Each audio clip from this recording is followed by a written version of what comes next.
அஸ்மத் பரமகுருபியோ நமக, அஸ்மத் சர்வகுருபியோ நமக, ஸ்ரீமதே ராமானுஜாய நமக.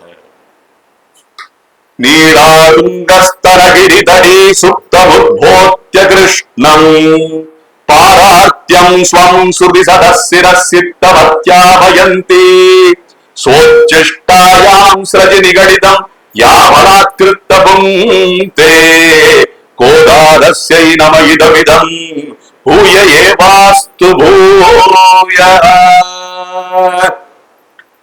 ஆண்டாளுடைய பூமி பிராட்டியுடைய திருப்பாவை சொற்பொழிவு 3ஆம் பாகமாக இன்று தொடர்கிறது.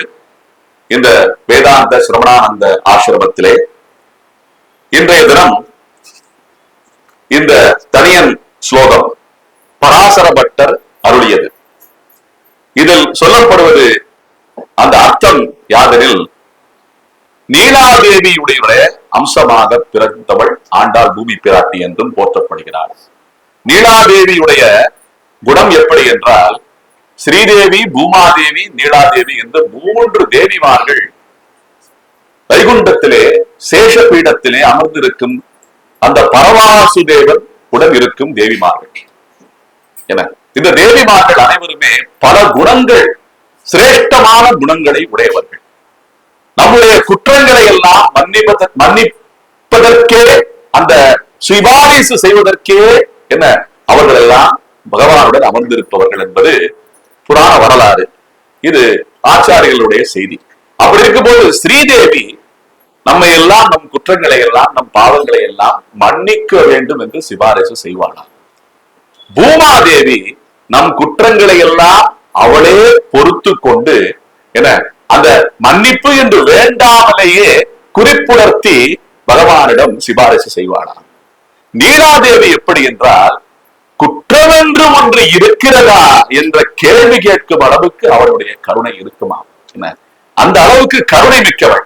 நாம இப்ப ஆச்சார அனுஷ்டானத்துல நம்ம நடைமுறையில இது சரியா இல்ல, அது சரியா இல்ல, குத்தம் குறை செய்து குத்தம் குறை சொல்லிக்கிட்டே மூல காரியத்தை விடுறோமா இல்லையா? அப்படி விடக்கூடாது என்ன, அப்படி விட்டுறதே குத்தமாயிருதுல்ல. ஆகையால நீலாதேவியுடைய அந்த அம்சமான எண்ணம் எப்படி இருக்கிறதுன்னா, அந்த குணம் எப்படி இருக்கிறதுன்னா, நமக்கு குற்றம் குறைங்கிறது எதுவுமே இல்லை. அப்படின்னா குற்றம் என்ன என்று கேட்கிற அளவுக்கு சிபாரிசு செய்வானாம் அந்த பரந்தாமனான பரவாசுதேவனிடம். அப்படின்னு சொல்லும்போது, நாம் தேடி வருகின்ற பக்தர்களாக இருக்கும் போது அந்த நீலாதேவி அம்சமாக இருந்து நம்முடைய மோட்சத்துக்குண்டான அந்த மார்க்கத்தை மேலும் மேலும் உய்வடைய செய்வதற்காக அப்படி துரிதப்படுத்தும் விதமாக விளங்குகிறவள் தான் ஆண்டாள் பூமி பிராட்டி என்று பராசர பட்டர் போற்றுகிறார். நீலாருங்க தனகிரிதடி சுத்தமு போத்திய கிருஷ்ணம், அந்த கண்ணனுடன் அனுபவிப்பதே போக்கியம் என்று இருப்பவள் இந்த ஆண்டாள் பூமி பிராட்டி என்று போற்றுகிறார். அதே போல இந்த வேதாந்தங்கள் எல்லாமே திரட்டாக இருந்தாலும், இந்த அதிலிருந்து தேர்ந்து வந்த வேதாந்தங்களாக இருக்கின்ற இதிகாச புராணங்கள், உபனிஷத்துகள் எல்லாமே இருந்தாலும், இதன் அனைத்திலிருந்தும் ஒரு திரட்டாக தன்னுடைய வாயாலே உச்சிஷ்டமாக உதிர்த்தவள் இந்த பூமி பிராட்டி இந்த 30 பாசுரங்களை என்று போற்றுகிறார் பராசர பட்டர். நம்ம உடம்பு இருக்குங்க, நம்ம தேகத்துல இருந்து நம்ம எவ்வளவோ நல்ல விஷயங்கள் எல்லாம் அருந்துறோம், எவ்வளவோ நல்ல விஷயங்கள் எல்லாம் அருந்துறோம், எவ்வளவோ சுத்தமா இருக்கணும்னு நினைச்சு ரொம்ப ஜாக்கிரதையா இன்னைக்கு வெளியில போய் எங்கேயாவது வெளியில சாப்பிடணும்னாலே எந்த சிற்றுண்டி சாலையில எந்த உணவு அருந்தலாம்ங்கிறது நம்ம அந்த அந்த பலகையை பார்த்து உள்ள இருக்கிற அந்த சுத்தமான இருக்கிற அந்த இருக்கையெல்லாம் பார்த்துதான் உள்ள போறோம். ஏன்னா அப்படித்தானே பண்ணிட்டு இருக்கோம். அப்படி அவ்வளவு சுத்தமா இருக்கும் போதும் நாம என்னங்க இந்த பூமிக்கு கொடுக்குறோம்?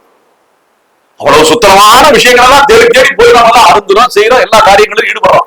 அப்படி இருக்கும் போதும் நம்ம கிட்ட இருந்து இந்த பூமிக்கு என்ன நம்ம கொடுக்க முடியுது? இந்த கேள்வியை நம்ம கேட்டிருக்கோமா? நம்ம கடிவத்தாங்க கொடுத்துக்கிட்டு இருக்கோம். நம்ம கிட்ட இருந்து வர்ற எல்லாமே ஒதுக்க வேண்டிய விஷயமா தான் எல்லாருமே பார்க்கிறாங்களே தவிர, எதுவுமே நம்ம உட்கொண்டு அதனுடைய நன்மை விளையக்கூடிய தன்மை ஏதாவது ஒன்னாச்சு நம்ம உடம்புல இருந்து வெளிப்படுதா இருந்தா சொல்லுங்களேன். கேட்கிறேன், அடியன் கேள்வியை முன்னைக்கிறேன். ஏதாவது ஒரு விஷயம் நம்ம தேகத்துல இருந்து தூய்மையானதா, மற்றவங்களுக்கு உபயோகமாகிற விஷயமா இருக்கா இந்த இயற்கைக்குன்னா அது மிகப்பெரிய கேள்விக்குறிதான். என்ன, நம்ம உடம்புல இருந்து வர்ற வேர்வையும் கழிவும் என்ன சதையும் பாத்தீங்கன்னா கொஞ்சம் அடிபட்டா சதை வந்து பிஞ்சு போச்சுன்னா அதை பாக்குறதுக்கு கூட மனசு வர மாட்டேங்குது. அந்த அளவுக்கு நம்ம தேகம் அப்படி இருக்குன்னு சொல்லும்போது என்னதான் நம்ம உடம்புல இருந்து வெளிப்படுற விஷயம் நன்மையாக இருக்க முடியும் என்றால் ஒன்றே ஒன்றுதான் மிக மிக தூய்மையாகவும் மற்றவர்கள் ஏற்கும் விஷயமாகவும் போற்றும் விஷயமாகவும் இருப்பது. அதுதான் நம்முடைய வாயினாலே வெளிப்படுகின்ற சப்த ரூபமாக இருக்கின்ற வேத வேதாந்தங்களும் ஏனைய பாசகங்களும் இதிகாசங்களும் என்பது முன்னோர்களுடைய வாக்கு. அப்படி நாம வந்து வெளிப்படுத்துகிற விஷயம் இந்த உடம்பிலிருந்து ஒன்று மட்டும் தான் தூய்மையாக இருக்க முடியும். அதுதான் இந்த ஆண்டாள் பூமி பிராட்டி உச்சிஷ்டமாக வெளிப்படுத்திய இந்த 30 பாசரங்களும் என்று போற்றப்படுகிறது. அப்படின்னு சொல்றது புரியுதா? ஏன்னா இப்ப நம்ம தேகத்துல இருந்து நம்ம வெளிப்படுத்தணும்னா 4 பேரை வாழ்த்துனா என்ன, 4 நல்ல வார்த்தைகளை சொன்னா என்ன, அதுவே நல்ல விஷயமாக இந்த உலகிலே இருந்து கொண்டு இருக்குமா, அந்த வைப்ரேஷன் இருந்து அந்த அதிர்வலைகள் இருந்து கொண்டே இருக்குமா. ஆகையாலே நம்ம ஒரு விஷயத்துலதாங்க நல்லது செய்ய முடியும், அது வார்த்தையாலே செய்ய முடியும். அந்த வார்த்தை நன்றாக இருக்க வேண்டும் என்றால் ஞான விஷயங்களை காதால் கேட்டு கேட்டு பக்குவப்படுத்திக் கொள்ள வேண்டும். நம்முடைய மனத்தையும் அந்த நாக்கையும் சரியாக தீட்டிக் கொள்ள வேண்டும் என்பதுதான் முன்னோர்களுடைய அறிவுரை. அந்த அறிவுரையின் படி ஆண்டாள் பூமி பிராட்டி அந்த வேத வேதாந்தங்களின் உச்சிஷ்டமாக எப்படி தேனி என்ன ஒவ்வொரு பூவின் மீது அமர்ந்து என்ன அருந்தி கொண்டு பிறகு தேன் கூட்டை தன்னுடைய எச்சிலாக இருக்கின்ற அந்த வாயாலே உமிழ்ந்து விமிழ்ந்து தேன் கூட்டை கட்டுமா. ஏன்னா எப்படி இருக்கு பாருங்க.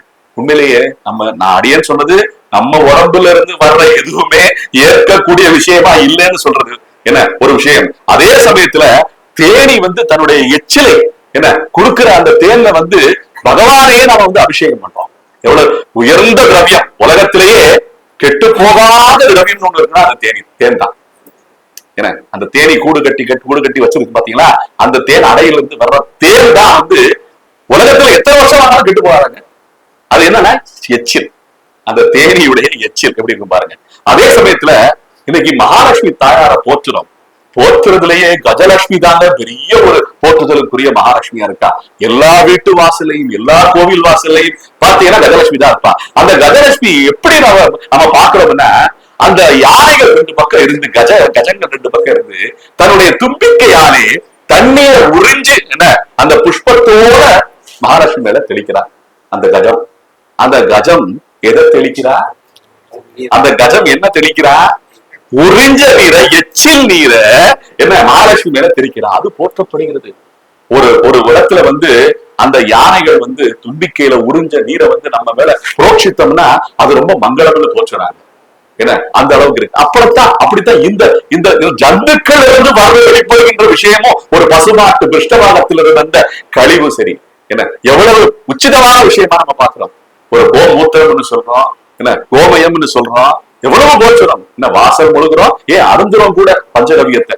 அப்படி இருக்கிறவருக்கு நம்ம கிட்ட இருந்து என்னங்க நல்லதை பிறக்கும் அப்படின்னு யோசிச்சு பார்க்கும் போது நம்முடைய முனி சிரேஷ்டர்கள் ஆச்சாரிய புருஷர்கள் வார்த்தையாலே இந்த உலகத்துக்கு நன்மை செய் என்ன அதை உச்சிஷ்டமாக நீ வெளிப்படுத்து, நல்ல விஷயங்களை வெளிப்படுத்து என்று அறிவுறுத்தி இருக்கிறார்கள். அந்த அறிவுரையின்படி ஆண்டாள் இந்த 30 பாசனங்களை வெளிப்படுத்துகிறார் என்பது இந்த தனியன் ஸ்லோகத்துக்குண்டான சிறப்பே இவ்வளவு இருக்கிறது என்பதை நான் அடியேன் விண்ணப்பித்துக் கொள்கிறேன். இன்றைய தினம் நாம் அந்த 6வது பாசனத்திலிருந்து தொடரலாம். கீழ்சிகி சென்றங்கும் ஆனைச்சாத்தன் கலந்து பேசின பேச்சரவம் கேட்டிலையோ பேய்பெண்ணே, காசும் பிறப்பும் கலகலப்ப கைதேர்த்து வாசனருங்குழல் ஆட்சியர் மத்தினால் ஓசை வடுத்த தயிரரவம் கேட்டிலையோ, நாயக பெண் பிள்ளாய் நாராயணன் மூர்த்தி கேசவனை பாடவும் நீ கேட்டே கிடத்தியோ, தேசமுடையாய் திரவேலோரன் பாவாய் என்பது நம்ம 5 பாசுரத்தோட நிறுத்தணும் நினைக்கிறேன். மாயனை மண்ணு மதுரை அதோட நிறுத்திட்டோமா? அது சேவிச்சிட்டோம். அப்ப புள்ளும் சிலம்பினகான் சேவிக்கலையோ? புள்ளும் சிலம்பினகான் அது அன்னைக்கு சேவிச்சிருக்கோமா? சேவிக்கல நினைக்கிறேன். அதுவும் சேவிக்கலைங்க. 5 பாசுரம் தான் நிப்பாட்டிருக்கோம் நம்ம. ஆமா, ஏன்னா 5 வந்து மாயனை மண்ணு மடவதிரை மைந்தரோட நிப்பாட்டிட்டோம் நம்ம. அதோட நிப்பாட்டிட்டோம். அப்ப அதோட புள்ளும் சிலம்பரங்கான நம்ம சேவிக்கல. நம்ம புள்ளும் சிலம்பினகான்னு சேவிச்சிடும். நம்ம புள்ளும் சிலம்பினகான் புள்ளரையன் கோவில் வெள்ளை விடிசங்கின் பேரரவம் கேட்டிலையோ பிள்ளாய் எழுந்திராய் பேய்முலை நஞ்சுண்டு கள்ளச்சகடம் கலக்கழிய காலோச்சி வெள்ளத்துறவில் வெள்ளத்தரவில் துயிலமர்ந்த வித்தினை உள்ளத்து கொண்டு முனிவர்களும் யோகிகளும் மெல்ல எழுந்து அறியந்த பேரரவம் உள்ளம் புகுந்து குளிர்ந்தேலோரன்பாவாய். இந்த இரண்டு பாசுரங்களுடைய அர்த்தங்கள் எப்படி வெளிப்படுத்துகிறது என்றால், இதுக்கு முந்தின பாசுரம் வரை நீராட்டலின் மகிமையை வெளிப்படுத்திய ஆண்டாள். என்ன முதல்ல நம்ம எழுந்த உடனே காலையில நம்ம எப்படி படுத்திருக்கோமோ, எவ்வளவு அவஸ்தை இருந்தாலும் சரி, நல்லா தூங்கினாலும் சரியா தூங்கலனாலும் எழுந்த உடனே என்ன பண்றாங்க, போய் நேரா போய் பகவான நம்ம சேவிக்கணும். முதல்ல கையை விரிச்சுக்கிட்டு என்ன அந்த நுனி விரல்கள் எல்லாம் பார்த்து ஹரி ஹரின்னு சொல்லி நம்ம சேவிக்கிறோம்.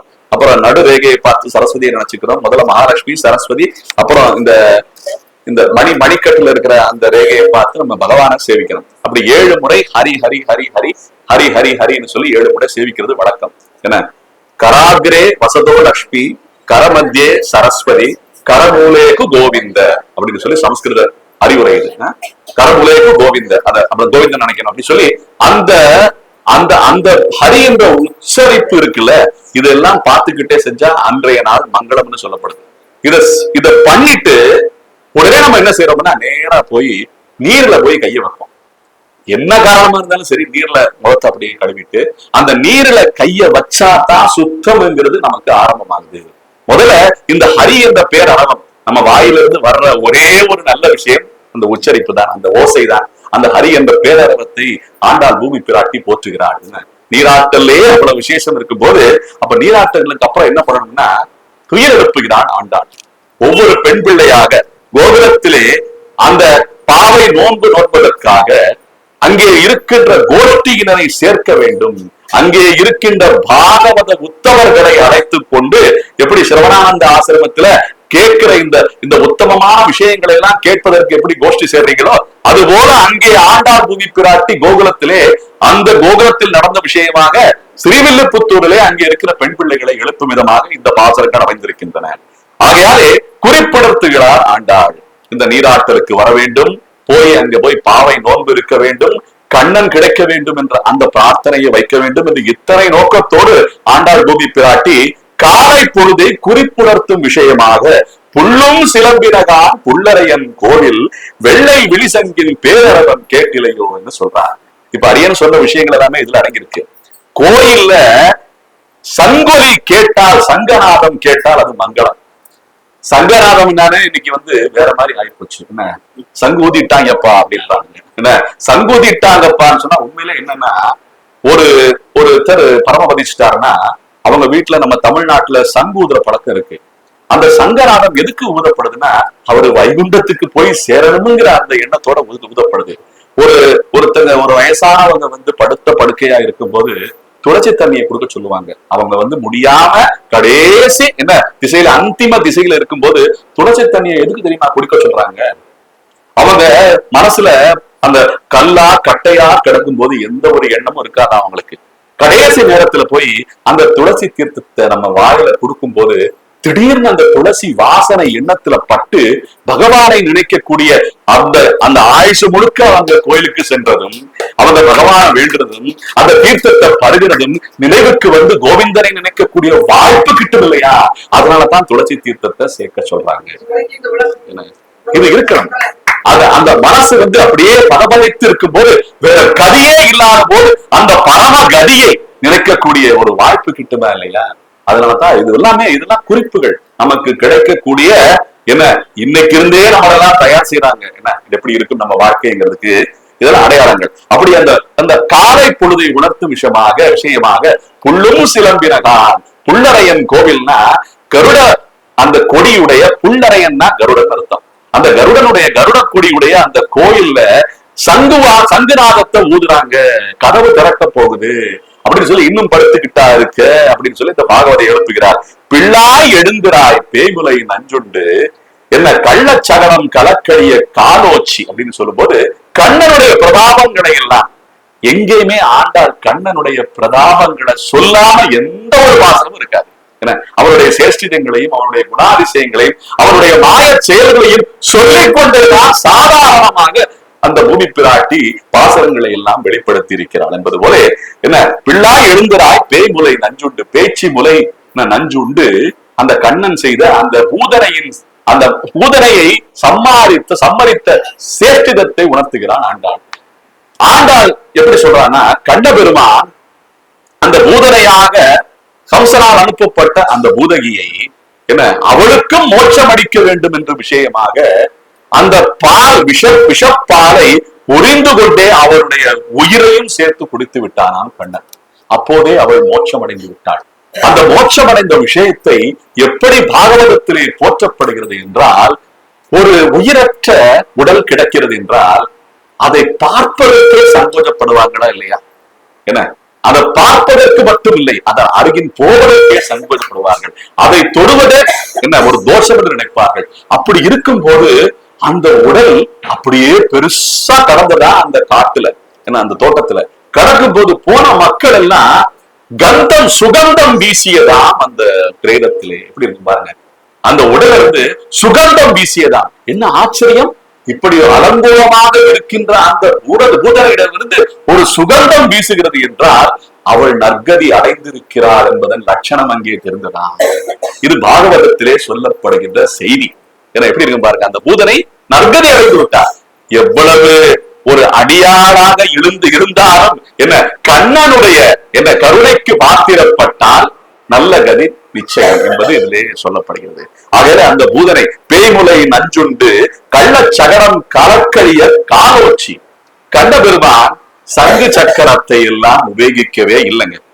இந்த கண்ணனுடைய சேஷ்டிதங்கள் எப்படி நம்ம தலைவர் கிருஷ்ணமூர்த்தி ஐயா ஆண்டாருடைய வயசை கேட்டாலோ அதுபோல கண்ணன் இந்த பெண்களுடைய விளையாடியது, இந்த தாய்மார்களுடைய சேட்டை பண்ணது எல்லாமே எத்தனை வயசுலன்னா 6 வயசுலங்க. என்ன அவரு குமார பருவமும் எட்டவில்லை. சின்ன குழந்தையா இருக்கும் போது ஒரு LKG 1ஆம் வகுப்பு அளவுதான் கண்ணன் வந்திருக்கான். அந்த அளவுல தான் அவ்வளவு சேஷ்டை பண்ணிருக்கா. என்ன சேஷ்டை பண்ணாலுமே கண்ணனை எல்லோருக்கும் பிடிக்கும் விஷயமாக இருந்திருக்கிறதா. அவனுடைய சேஷ்டை எல்லாம் அனுபவித்திருக்கிறார்களாம் கோகுலத்தில் இருந்த பெண்டீர்களும் ஆடவர்களும் என்பதுதான் பாகவதத்திலே நமக்கு கிடைக்கின்ற செய்தி. அடியேன் ஏன் பாகவதம்னு சொல்றேன்னா, வியாச பகவான் அந்த பாகவதத்தை சொன்னதினாலேதான் சமாதானம் அடைந்திருக்கிறார். மகாபாரதத்துல கண்டவங்களை எல்லாம் போற்ற வேண்டி இருக்கே, நம்ம மூலமாக இருக்கின்ற கண்ணனை விட்டு விட்டோமே. எப்படி ஆச்சார விஷயத்துல கொஞ்சம் விலகுங்கன்னு சொல்றாங்க மக்கள், இப்படி போ அப்படி போ தள்ளி நின்று சொல்றாங்கன்னா அவங்க தள்ளி நின்னா கோயிலுக்கு வெளியவா போக முடியும்? நம்ம போற விஷயம் பகவானை சேவிக்கணும், தீர்த்தம் சராரி வாங்கணும், பிரஜாதத்தை வாங்கிக்கணும். அப்பதானே கண்ணனுக்கு உகப்பா இருக்கும். ஏன்னா மற்ற விஷயங்களை ஈடுபட்டா நமக்கு மூல காரியம் கெட்டிடுங்கிறது போல வியாசர் நினைத்திருக்கிறார். அடியே சொல்றது வியாசரை பத்தி சொல்லிட்டு இருக்கேன். அவரே அப்படி இருந்திருக்கிறார். ஏன் அர்ஜுனனை போட்டணும், ஏன் இந்த திருதராஷ்டிரனை பத்தி பேச வேண்டி இருக்கு, பீஷ்மரை பத்தி எல்லாம் எப்படி பாருங்க, பீஷ்மர் சகசிரநாமம் கொடுத்த பீஷ்மர் அவரை பத்தி எல்லாம் போட்டு பேச வேண்டி இருக்கு. மூலமாக இருக்கிற கண்ணனை பத்தி நம்மளால போற்ற முடியல. தனியாக கண்ணனை மட்டுமே அனுபவிக்க வேண்டும் என்பதற்காகவே என்ன சமாதானத்துக்காக அவரை இயற்றியதுதான் ஸ்ரீமத் பாகவதம். அதனாலதான் அந்த பாகவத சொற்பொழிவை கேட்டுத்தான் ஆண்டாள் பக்திகளே தோய்ந்து ஆழ்ந்து என்ன இந்த பாசுரத்தை எல்லாம் பாடி வைக்கா பிஞ்சாய் படுத்தாராய் அப்படின்னு சொல்லி போடுறாங்க அவரை. அதே இந்த கள்ளச்சகடம் கலக்கழிய காலோச்சி சகலாசுரன் ஒருத்தன் வந்தான். அப்படி வரும்போது வண்டியுடைய சக்கரத்தை என்ன அப்படியே காலால எத்துறானா. சிறு பிள்ளைங்க பாத்தீங்கன்னா அப்படியே படுத்துக்கிட்டு சைக்கிள் ஓட்டுற மாதிரி அப்படியே காலாட்டிக்கிட்டே இருப்பாங்க. அது போல ஆட்டியிருக்கான் கண்ணன். அந்த ஆட்டலையே சக்கரம் அப்படியே பறந்து போய் அந்த அசுரனை அடிச்சிருச்சான். என்ன கள்ளச்சகடம் கலக்கழிய கால் ஓச்சி, கால எத்திருக்கான் கண்ணன். என்ன இது போல அர்த்தம் விளங்குகிறது. வெள்ளத்தரவில் துயில் அமர்ந்த வித்தினை அப்படின்னு சொல்றா போற்றா ஆண்டாள். அவன் யாருன்னா வெள்ளத்து அரவில் அந்த திருப்பார் கடலிலே துயில் அமர்ந்த வித்தினை என்று பாடுறா. இது அடியனுடைய அனுமானத்துல ஒரு சின்ன விஷயமா அடியன் நினைச்சது. ஏன்னா இவ குறிப்பு உணர்த்தும் போது இந்த இந்த இந்த இந்த இந்த வெளிச்சமெல்லாம் வந்துகிட்டு இருக்கு, இந்த பறவை எல்லாம் கத்திக்கிட்டு இருக்கு, புல்லும் சிலம்பின நான் சிலம்பொலி சிலம்புகிறது சொல்லிக்கிட்டு வெள்ளத்து அரவில் சொல்லும் போது காவிரி கரையிலே படுத்து கொண்டிருக்கின்ற ஆறாம் அமுத பெருமானை போற்றுவதாக அடியனுடைய ஒரு அனுமானம். என்ன காரணம்னா, வெள்ளத்தரவில் சொல்லிட்டு துயில் அமர்ந்த வித்தினைன்னு ஆண்டாள் போற்றிருக்கார். துயில் அமர்ந்ததுன்னா படுப்பது போலே எழுந்திருந்தாராம். என்ன அந்த அந்த ஆறாவது அமுதனான பெருமான், ஆறாவது ஆழ்வான்னு சொல்லுவாங்க. என்ன திருமழிசை பிரான் என்று ஒரு ஆழ்வார், அவரு போய் அங்க போய் பகவானை பார்த்த உடனே, அடியேன் வந்த பிறகு நீ துயில் செய்து கொண்டிருக்கிறாயா பேசியிருக்காரு. கல்லு கிட்ட கல்லா இருக்கிற பகவான்கிட்ட பேசியிருக்காரு. பேசின உடனே, ஒன்னால நான் அடியேன் வந்தத குறிப்பு உணர்ந்து எழுந்திருக்க முடியாதா, நீ இன்னும் படுத்துக்கிட்டு இருக்கேன்னு கேட்ட உடனே, அப்படியே பேசிக்கிட்டே அந்த படுக்கையாக சேஷ சயனத்திலே சயனித்துக் கொண்டிருக்கின்ற பெருமாள் லேசா எந்திரிச்சு இப்படி பார்த்தாரா. அப்படி பார்த்த உடனே, கேசவா நீ அப்படியே இருப்பா, மங்களம் உண்டாகட்டும் சொல்லிட்டாரா. நான் பேசுற பேச்சுக்கு இவ்வளவு இசைந்தனே, என்ன துயில் அமர்ந்த வித்தினை, படுத்துக்கொண்டே இருந்து உட்கார்ந்துட்டியே, போதும் கேசவா, மங்களம் சொன்னாரா. திருமழிசை பிரான் என்று போற்றப்படுகிறார். ஏன்னா தன்னுடைய சொல்லுக்கு இசைந்த பகவான் ஆழ்வாரை, அவரை ஆறாவது ஆழ்வான்னு சொல்லிட்டு இவரை பிரான் என்று போற்றுகிறார்கள். அந்த அளவுக்கு இந்த ஆறாவது ஆழ்வானை போற்று விஷயமாக துயில் அமர்ந்த வித்தினை என்று போற்றுகிறார் ஆண்டாள் என்பது போல அந்த தீபதேசத்தை நினைவூட்டும் விஷயமாக இந்த சொல் அமைந்திருக்கிறது இந்த பாசுரத்திலே என்பது அடியனுடைய விண்ணப்பம். இது ஆகையாலே துயில் அமர்ந்த வித்தினை உள்ளத்து கொண்டு முனிவர்களும் யோகிகளும். அடியன் சொன்ன காலையில எழுந்த உடனே ஹரி என்ற 7 தடவை அந்த உச்சரிப்பை நம்ம செஞ்சோம்னா அன்னைக்கு நாள் மங்களம் என்று போற்றப்படுகிறது. அது உள்ளத்து கொண்டு முனிவர்களும் யோகிகளும் மெல்ல எழுந்து, நம்ம எந்திரிக்கும் போது இந்த அலாம் அடிச்ச உடனே பாத்தீங்கன்னா ஏதோ ஒரு அபாய ஒலி மாதிரி நமக்கு தோணு, சட்டுன்னு எழுந்திருப்போம் பாத்தீங்களா. அப்படிலாம் எந்திரிக்க கூடாது. அலாம் அடிச்சாலும் அதை அமர்த்திட்டு மறுபடியும் முன்னேறம் தூங்கிடணும். எப்படி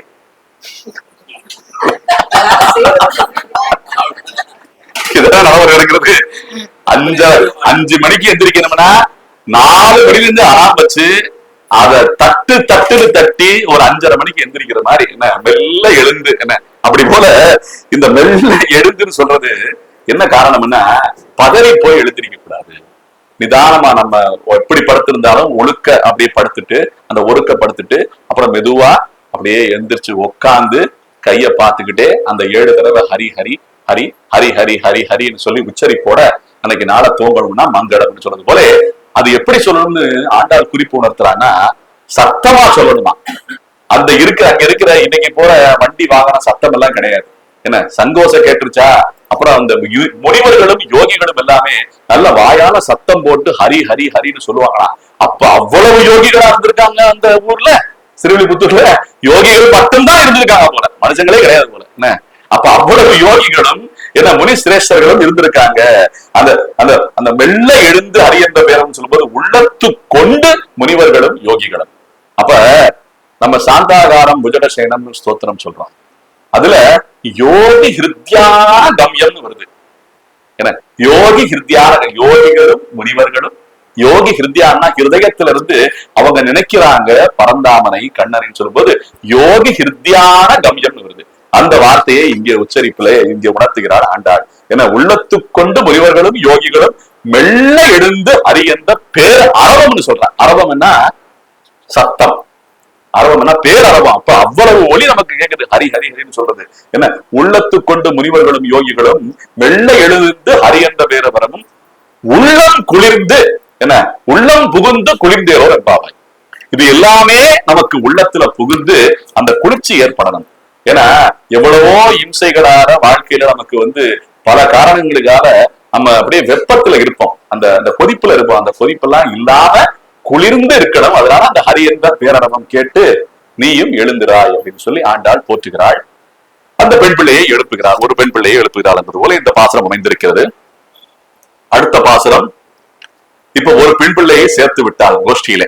ஒவ்வொரு பெண் பிள்ளையா 10 பெண் பிள்ளையா எழுப்புகிறாள். அப்ப இந்த 6வது பாசுரத்திலிருந்து ஒவ்வொரு பெண் பிள்ளையா சேர்க்கும் போது அடுத்த பாசுரத்துல இன்னொரு பெண் பிள்ளையை எழுப்பலாம். இதெல்லாம் என்ன காரணம்னா, நம்ம உடலால உறங்கி எந்திரிக்கிறது ஒரு விதம். இப்ப உடலால எந்திரிச்சா மட்டும் பத்துமானா பத்தாது. அப்ப ஞான எழுப்பல் வேண்டும்.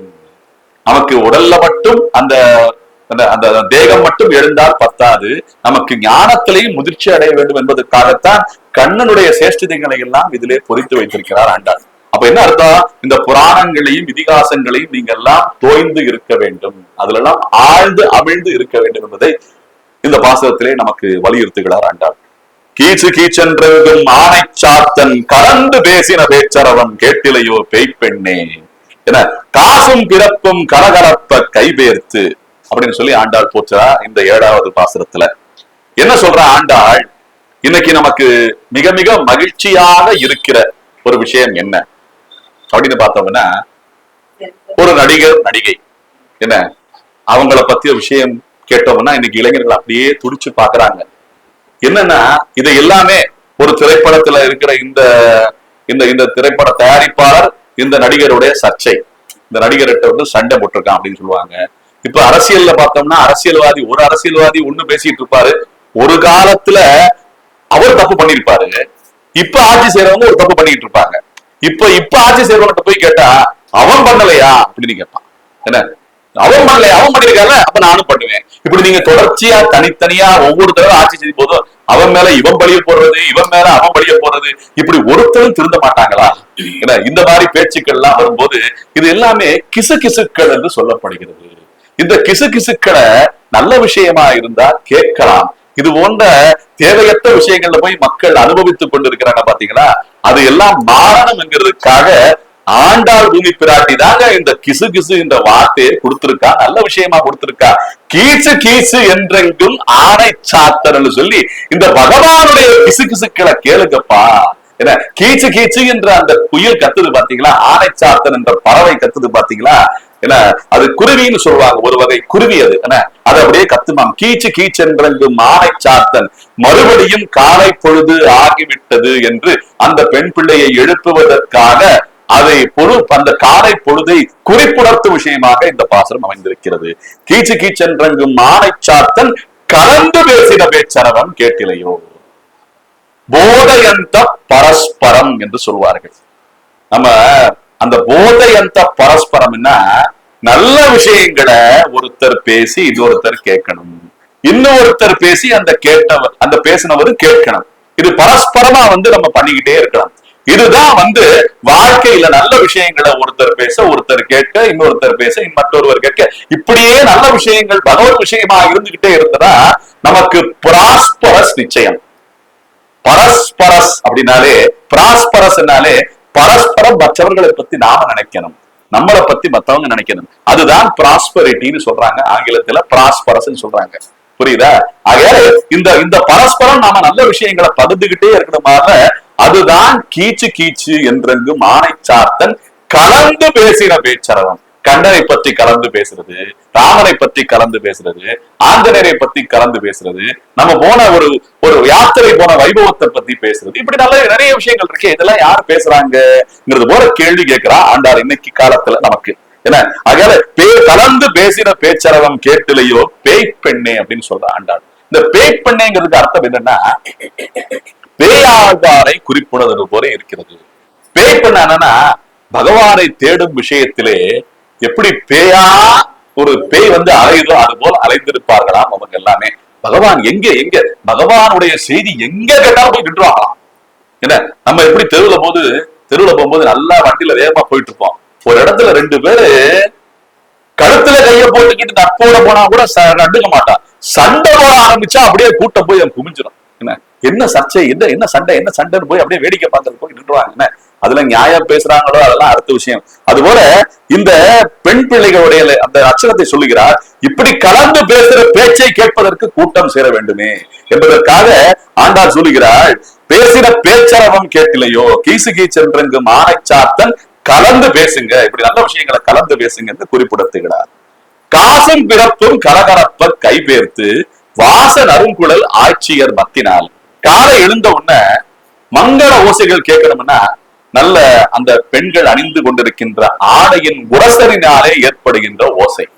கழுத்துல அணிஞ்சிருக்கிற அந்த ஒரு அட்டிகையோ இல்ல அந்த காலில் அணிஞ்சிருக்கிற கொலுசு, அந்த சத்தம், இது எல்லாம் மங்கள ஓசைகள்.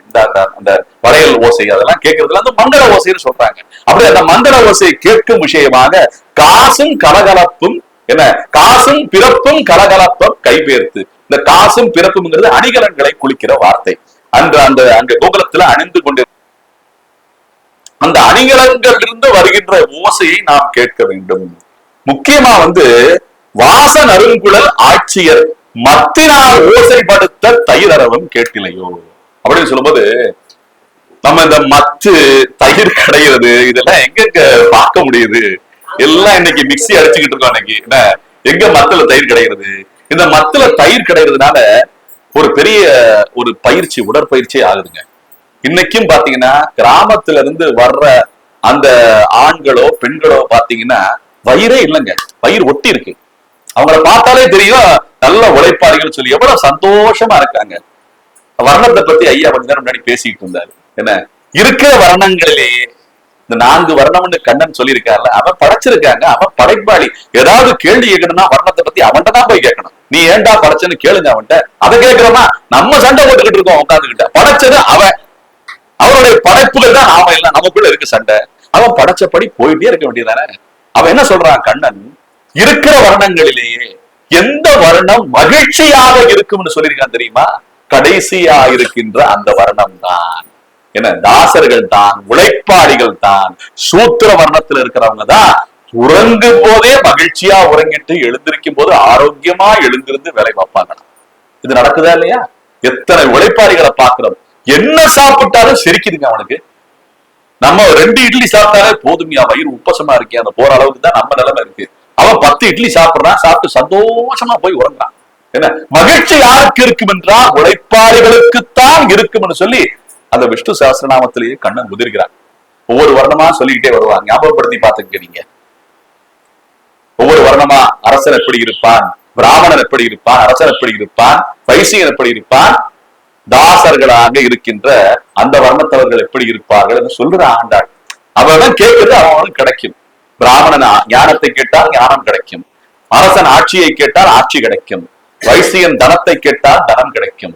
கடைசி வர்ணத்தவராக இருக்கின்ற அந்த தாசர்கள், அதாக இருக்கின்ற அந்த சூத்திரர்கள் எதை கேட்டால் மகிழ்ச்சியாக இருப்பார்கள் என்று சொல்றாரு கண்ணன். அந்த மகிழ்ச்சி அவங்ககிட்ட தான் இருக்கு. அதை புரிஞ்சுக்கணும். அதனால இந்த வாச நறுங்குழல் ஆட்சியர் பக்தினால் ஓசைப்படுத்த தயிர் அரவம் கேட்கலையோ. அந்த தயிர் கடத்துல சத்தம் கலக் கலக் கலக் கலக்குன்னு கேட்கும். ஏன்னா அந்த சத்தமே மங்களமான சத்தம் என்று போற்றப்படுகிறது. அப்புறம் ஓசைப்படுத்த தயிர் அரவம் கேட்டிலையோ நாயக பெண் பிள்ளாய், என நாயக பெண் பிள்ளாய் நாராயணன் மூர்த்தி கேசவனை பாடவும் நீ கேட்டே கிடத்தியோ தேசமுடையாய் திரவேலோர் எம்பாவாய். இப்ப இது ஞானம் உள்ள என்ன ஒரு பாகவதைகளை எடுப்பும் விஷயமாகத்தான் ஆண்டாள் பாடுகிறாள். ஏன்னா நம்ம சேர்க்கைன்னு சொல்லுவாங்க. சேரக்கூடாதவங்களோட சேரக்கூடாது. அந்த சேர்க்கை நல்லா இருக்கணும்னு சொல்லுவாங்க பாத்தீங்களா? அந்த சேர்க்கையை தான் ஆண்டாள் சொல்றாங்க. நல்லவர்களுடைய சேர்க்கை நமக்கு வேண்டும், நல்ல பாகவதர்களுடைய சங்கமம் வேண்டும். அதைத்தான் சத் சங்கம் என்று சொல்வார்கள் சுருக்கமா. ஏன்னா இந்த சத் சங்கத்துல போய் ஈடுபட்டீங்கன்னா உங்களுடைய வாழ்க்கை முன்னேறும், உஜ்ஜீவனத்துக்கு உண்டான வழியை நமக்கு கிடைக்கும். ஊர்ஜிதம் செய்வது போல ஓசைப்படுத்த தைரவும் கேட்டிலையோ நாயக பெண் பிள்ளாய் நாராயணன் மூர்த்தி கேசவனை பாடவும் நீ அது பாட வராம நீ அப்படியே படுத்து கிடக்கிறியே. ஏன்னா நீ பெரிய ஞானம் பெற்றவ, நீ பெரிய பக்தை, அந்த அலங்காரத்துல படுத்து கிடக்கிறியோ அப்படின்னு சொல்லி கேட்பது போல இருக்கிறது. தேசமுடையா என்ற வார்த்தை அவள் ஞானம் பெற்றவள் என்பது குறிப்புணர்த்துகிறது. ஏன்னா தேசம் என்ன, தேஜஸ் அர்த்தம். யாருக்கு இங்க தேஜஸ் இருக்கும்? அந்த ஞானம் பெற்றவர்களுக்கு தேஜஸ் இருக்கும். என்ன ஸ்ரீமத் பகவத் ராமானுஜர் 17 தடவை என்ன ஒரு சன்னியாசியுடன் போரிட்டு வாத போரிட்டு தோற்கும் நிலைமைக்கு சென்று விட்டாராம். என்ன அந்த சன்னியாசி வாத போர்ல அவரை ஜெயிக்கிறதுக்கு ஆளே இல்லையா. அந்த போட்டியிலே தோற்கும் அளவுக்கு செல்லும் போது ஒரு கட்டத்திலே ராமானுஜருக்கே என்ன ஒரு தயக்கம் விட்டதாம், ஒருவேளை தோற்று விடுவோமோ என்று சொல்லி. அப்படி இருக்கும்போது அவர் ஆரம்பித்தார். என்ன அந்த ஸ்லோகத்தையுடைய அந்த புஸ்தகத்தை புரட்டி பார்க்கும் போது அதற்கு பதில் கிடைக்குதான். அது கிடைச்ச உடனே சமாதானமாகி நாளைக்கு அந்த வாதப்போர்ல நம்ம ஜெயிச்சிடலாம்னு சொல்லி அப்படியே தைரியமா அந்த காஷாய அணிந்து கொண்டு, என 12 திருநாமங்களை அணிந்து கொண்டு தேஜஸ்வியாக, தேஜஸ் ரூபியாக அந்த வாத போர் நடக்கக்கூடிய அந்த சமஸ்தானத்துக்கு சென்றானாம் ஸ்ரீமத் பகவத் ராமானுஜர். என்ன, அந்த போட்டிக்காக அமர்ந்து கொண்டிருக்கின்ற அந்த ஆச்சாரியர், அந்த பெரியவர் ராமானுஜருடைய தோற்றத்தை பார்த்தே விழுந்து விட்டாராம். என்ன, தர்க்கத்துக்கே வரலையாம் அந்த 18வது நாள். என்ன, தர்க்கத்துக்கே வராம அப்படியே தடாரடியா விழுந்துட்டாராம். கீழே விழுந்து நீங்க சொல்வதுதான் சரி என்று ஒத்துக்கொண்டாராம். எப்படி இருக்கு பாருங்க. அந்த அளவுக்கு தேஜஸ், ராமானுஜருடைய தேஜஸ் என்று போற்றப்படுகிறது ஆச்சாரியருடைய என்ன அந்த பரம்பரையிலே, ஆச்சாரிய குரு பரம்பரையிலே போற்றப்படுகிறது. ஆகையாலே அந்த தேஜஸ் இது மிகுந்த அந்த பெண் பிள்ளையை எழுப்பது போலே பாகவதையை எழுப்புகிறார் ஆண்டாள். அடுத்த பாசுரம் 8வது பாசுரம். மறுபடியும் காலை பொழுதை என்ன குறிப்புணர்த்துகிறார் ஆண்டாள். நம்ம இன்னைக்கு மாலையில இதெல்லாம் கேட்டுக்கிட்டு இருக்கோம். உண்மையிலே சொல்ல போனா இந்த மார்கழி மாசம் இருக்குல்ல, இதுல காலையில எந்திரிச்சு மட்டும்தான் பகவத் விஷயங்கள் கேட்கணும்ங்கிற ஒரு கட்டாயம் இருக்கு. நிறைய பேர் நினைச்சுக்கிட்டு இருக்காங்க. எப்படி இந்த மார்கழி மாசத்துல காலையில நீ எந்திரிக்கவே இல்லையா, அப்ப எல்லாம் நீ என்னையா, நீ என்ன பக்தி பண்ற, நீ என்ன பெரிய ஒரு என்ன சொப்பொழி வாழ்றேங்கிற, என்ன கோயிலுக்கு போறேங்கிற, என்ன இதெல்லாம் அனுஷ்டானம் ஆச்சாரியெல்லாம் தெரியும்ன்ற ஆச்சாரியர் அனுஷ்டானம்லாம் நீ ஆச்சார அனுஷ்டானம்லாம் பண்றேன்னு சொல்ற, அப்ப காலையில எந்திரிக்கவே இல்லை அப்படின்னு கேட்டா இந்த மாசம் முழுக்கவே பிரம்ம முகூர்த்தம் தான். நல்லா புரிஞ்சுங்க, சமாதானத்துக்கு சொல்ல நினைக்காதீங்கன்னா உண்மை. இந்த மாதமே பிரம்ம முகூர்த்தம் தான்.